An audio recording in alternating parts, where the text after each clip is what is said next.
Thank you, John. Thank you to all of you and the many distinguished guests who are here, including Richard Welsh from the State Parliament. It's wonderful to have you here.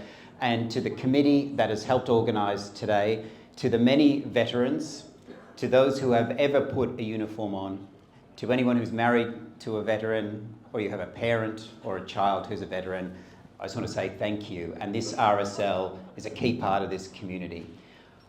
I love seeing so many Vietnam veterans here today, and I particularly want to acknowledge Dave Sabin, who was a platoon commander in Long Tan, on a day when 17 young Australians joined the War Memorial in one battle. And that's what today is about. Today is about remembering the sacrifice of young Australians before us. And the numbers are so hard to comprehend, so hard to comprehend. On that one day, 17 died, so many more wounded.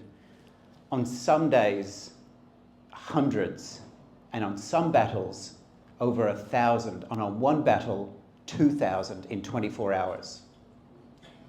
Now, those numbers are hard to comprehend when you think in World War I, we were a nation of 5 million people. 5 million people is the metropolitan population of Melbourne. 62,000 died. 62,000 is a pretty good day at the MCG. Just imagine that, 62,000. So today, for Australians, is a day of saying, lest we forget.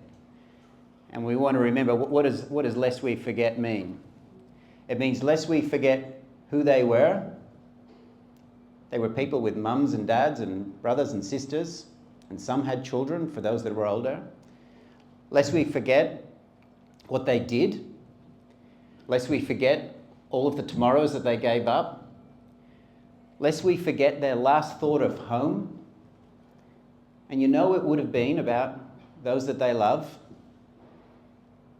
It would have been about this beautiful country that they call home. Lest we forget that they didn't just fight for a country that is defined by a border and a sea. They fought for a country that stood for something, and it still does. Because this is a day where we show gratitude for what they did, but rededicate ourselves to make this a nation worth fighting for. And a nation worth fighting for is one that brings people into this great story of who we are.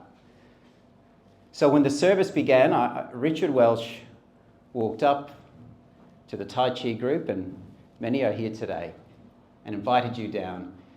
And that's a wonderful thing about bringing people into the story that is Australia, because there's a book there, and it shows that in World War I, 200 Australians of Chinese heritage fought. 46 were killed, 19 were decorated in battle, including Billy Singh, who was one of the most deadly snipers we had in Gallipoli. He killed between 200 and 300.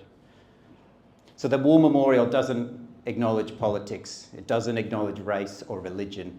All of us are Australians, and all of us fight for a country that means something. That's what we remember today, lest we forget. Just before we finish, I would like to welcome